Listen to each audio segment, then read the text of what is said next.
Speech'i 2016 yılında abimle birlikte kurduk. O da yazılımcı.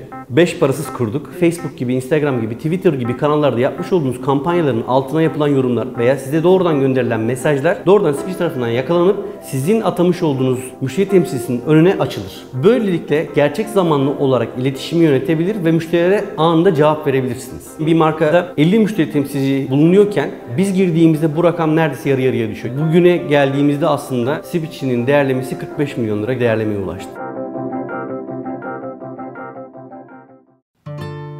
Ben Metin Ege Türk, 1982 Van doğumluyum.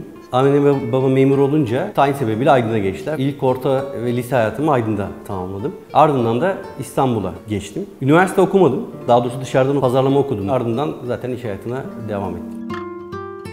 İlk girişimimi 97 yılında bir internet kafe açarak yaptım. Lise çağında IBM Aydın'da bir fuar yaptı o yıllarda. Herhalde 95 ya da 96 yıllarında. Bu fuarda işte bugün bilinen Dooms diye bir oyun vardır. O oyunun şeyini oynamıştık ve network'ten oynayabilmiştik. Ben ve abim aslında bunu görünce ya biz neden böyle bir şey yapmıyoruz ve genç arkadaşlar yani ya da yaşıtlarımız bunu parayla oynamıyor diye düşünerek aslında girdik işin içerisine. İlk yaptığımız şey bir yer tutmak ve içine aslında 7 tane bilgisayar atmak oldu. Hiçbir bilgisayar deneyimimiz yok. İnternet kafeyi kurup aslında ticarete de atılmış olduk. Bizim için hem eğlenceydi. Aslında işi sevmek buradan başlıyor belki. İşi severek yaptığımız için hem eğlence hem de para kazandığımız bir dönem oldu. Ben gittim kendim bir Network Engineering üzerine bir kursa yazıldım ve bunun üzerine bir eğitim aldım. Sonra programcılığa başladım. Programlama öğrendim. O zaman Visual Basic vardı. Visual Basic'i öğrenmeye başladım ve tam o öğrenme döneminde bir yandan çalışıyorum, bir yandan işte kurslara gidiyorum, bir yandan eğitim vesaire derken kapı çaldı, dediler ki askerlik.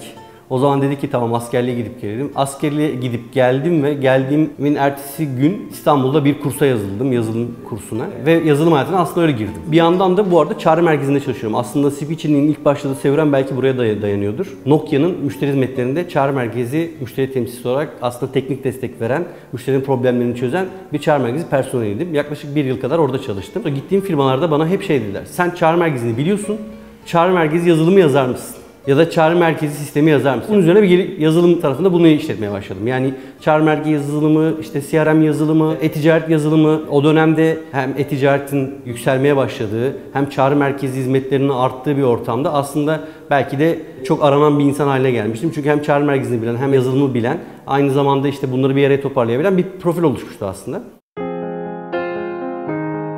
Speech'i 2016 yılında abimle birlikte kurduk. O da kendisi de yazılımcı. 5 parasız kurduk. Çünkü biliyorsunuz yazılımcının sermayesi aslında kendisidir. Ve biz orada ürünü geliştirmeye başladık. Uzun bir süre herhangi bir gelir elde etmeden sadece product'ı geliştirmeye odaklandık. Şu anda Speech'i 9 kişilik bir ekip. İlk müşterimiz bizim Türkiye'nin en büyük pizza satıcısı. Global bir platform olmaya orada başladı. Çünkü onun istek ve taleplerini Speech'i karşılamakla yükümlüydü ve onu geliştirmeye başladı. Yaklaşık 1 yıl boyunca bu serüven devam etti. Bu markayla birlikte yaptığımız çalışmada ürünümüz global bir standarda oturdu. Ardından Speech'i girişim networklerine dahil olmaya başladı. Türkiye'de bilinen girişim networklerine dahil oldu ve buralarda işte sunumlar, müşterileri ziyaretler, reklamlar, bir sürü çalışmalar yaptı. Ve Speech aslında bilinirliğini bu şekilde arttırmaya başladı. Tabii Türkiye'nin en büyük pizza markası gelince ardından başka diğer bizim kendimiz enterprise diye adlandırdığımız firmalar yani büyük ölçekli firmalar da Speech'e ışık yaktı. Speech'i şöyle ifade edeyim. Bir tekstil ürünü satıyorsunuz. Binlerce tekstil ürününüz var ve bunu internetten satmaya başladınız. Bu da demek oluyor ki aslında sizin satış kanallarınız tamamen dijital. Yani offline bir kanalınız yok. Bu da müşterinizin de dijital olmasına sebep oluyor. Müşterileriniz dilediği zaman sizi dijital kanallardan ulaşması gerekiyor ve sizden bir şeyler satın alması veya sizi o dijital kanallarda şikayet etmesi gerekiyor. Şimdi Speech işte burada devreye giriyor. Örneğin Facebook'ta bir reklam çıktınız ve bir kampanya yaptınız. Harika bir indiriminiz var. Müşteriler ürününüzle ilgili size soru sormak istiyor. Burada geleneksel işletmeler Facebook'a girer, buradaki temsilci arkadaş ve oradan mesajı bekler. Biri DM'den mesaj atacak ya da göndermiş olduğu reklamın altına bir mention yapacak vesaire. Bunları yakalayıp oraya cevap vermeye çalışır. Speech'i de Facebook gibi, Instagram gibi, Twitter gibi kanallarda yapmış olduğunuz kampanyaların altına yapılan yorumlar veya size doğrudan gönderilen mesajlar doğrudan Speech tarafından yakalanıp sizin atamış olduğunuz müşteri temsilcisinin önüne açılır. Böylelikle gerçek zamanlı olarak iletişimi yönetebilir ve müşterilere anında cevap verebilirsiniz. Siz bütün iletişim kanallarından gelen bildirimleri o iletişim kanalına girmeden, login olmadan, bağlanmadan yönetebilirsiniz. Örneğin bir ürünü sattınız ve müşteriniz sizin bu ürününüzden memnun kalmadı veya bu ürünle ilgili bir problem yaşadı. İlk yaptığı şey size telefon açmak. Benim böyle bir problemim var, bunu hemen çözün. Tabii her müşteri gibi biz de bunu istiyoruz. Hemen çözülmesini istiyoruz problemin. Siz daha problemin çözümüyle uğraşırken aynı müşteri gidip Facebook'tan benim problemimi çözmedi, ne kötü marka diye yorum yaptı. Artık bunu binlerce kişi görüyor. Başka mecralardan, Twitter gibi, Instagram gibi mecralardan da yorumlarını, mesajlarını gönderdi. Müşteri temsilcisi Switch'in ekranında o müşterinin bilgilerine ulaştığında bütün bu mecralardan yapmış olduğu şikayetler, bildirimler, mesajlar hepsini bir zaman çizelgesinde görebiliyor. Yani hangi iletişim kanalından gelirse gelsin, diğer firmaların yaptığı gibi işte Facebook'tan takip edeyim, oraya gireyim, bakayım ama bunun bilgileri nerede, ne yaptın, daha önce ne olmuştu demek yerine Switch ile bütün hepsini tek bir yerden görebiliyor, daha iyi hizmet verebiliyor. Bu iletişim kanallarını yönetirken Switch aynı zamanda teknolojiyi de sürekli takip edip ve o teknolojiyle birlikte hareket etmeye çalıştığı için markalara farklı avantajlar sunuyor. Nedir yapay zeka? Örneğin bir markanın WhatsApp iletişim kanalı üzerinden yazışmasına chatbot dediğimiz yapıda otomatik cevaplamasına yardımcı oluyor. Yani müşteriniz size geldi, bir şikayeti var ve o şikayetiyle ilgili bir şeyler yazdı WhatsApp iletişim kanalından. Switch onu yakalar, chatbot hemen onu cevaplar, probleminin çözümü için gerekli aksiyonu alır. İnternet şirketleri diye adlandırdığımız yapılar genelde birçok platform kullanırlar. Bunlardan bir tanesi işte e-ticaret altyapılarıdır. Switch aynı zamanda buralara da entegre olmaktadır. Neden bunu yapıyor? Çünkü bir müşterinin sizinle iletişime geçtiği andan itibaren siz onun bütün şikayet geçmişini görebiliyorsunuz ya da sizinle olan bütün iletişimi görebiliyorsunuz ama sizden daha önce almış olduğu ürünleri, sizden daha önce yapmış olduğu sizinle olan ilişkiyi tam anlamıyla görmeniz gerekiyor.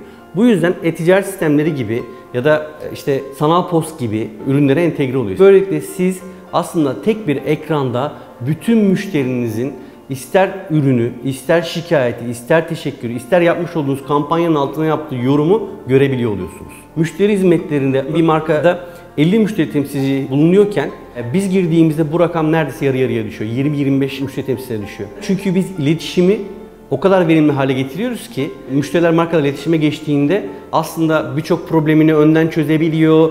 Daha müşteri temsilcisine gelmeden müşterinin sorularını cevaplayabiliyor ve aslında müşteri temsilcisinin verimliliği, hatta iletişim verimliliğini en üst seviyeye çıkarıyor. Müşterinin olduğu, müşterisini yönetmek isteyen her şirket bizi rahatlıkla kullanabiliyor. Hele ki yapay zeka gibi ya da süreçlerini daha da iyileştirmek isteyen firmalar bizi tercih edebiliyor. Bu sadece internet şirketleri değil, az önce söylediğim gibi bir hastane de olabilir, bir sağlık kuruluşu da olabilir veya bir otel bile olabilir. Switch'in maliyetlerine gelince de aslında bizim burada aylık ve iletişim kanalı bazında ücretlendirme yaptığımız bir modelimiz var. Yani bir marka eğer ki Switch'i kullanarak ben sadece CRM tarafına hakim olayım ama bir de Facebook'u ve WhatsApp'ı yöneteyim dediğinde daha düşük bir ücret ödüyor. Böylelikle aslında kullandığın kadar ödeme modeline gidebiliyor veya işte diyor ki ben sadece WhatsApp'ı yöneteyim diyor. O zaman sadece WhatsApp için ayrıca ücretlendirme yapıyor.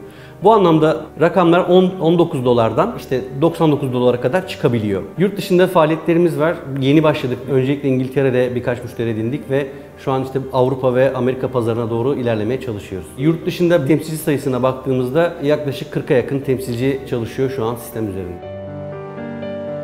2021 yılında Escort Teknoloji AŞ iştiraki Alesta ile aslında pandemi döneminde yollarımız kesişti. Alesta Yatırım Yönetim Kurulu Başkanı İbrahim Bey ile aslında ilk temasımız oldu ve yaklaşık bir ay görüşmenin ardından o dönemki 2 milyon lira değerleme ile yatırım aldık. %15 hisse olarak aldı. İbrahim Beylerin yaptığı yatırımdan sonra da Switch'in ivmesi oldukça arttı. Bugüne geldiğimizde aslında Switch'in değerlemesi 45 milyon lira gibi bir değerlemeye ulaştı.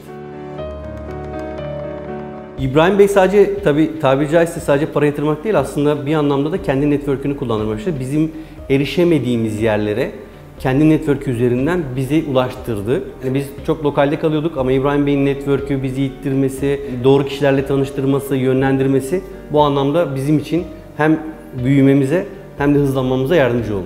2025'te Switch hem Avrupa'da hem de Amerika'da ofisleri olan, belki Orta Doğu'da ofisleri olan global bir marka olacak. Girişimci inatçı olmalı. Önüne çıkan bütün engelleri inatla aşmalı. Bu önemli. Girişimci vazgeçmemeli ya da vazgeçmeyi bilmeli. Girişimci dediğiniz biraz çevik olmalı ve bence en önemli şey çok çalışmalı. Yani ben bugün hala herhalde minimum 14 saat çalışıyorum.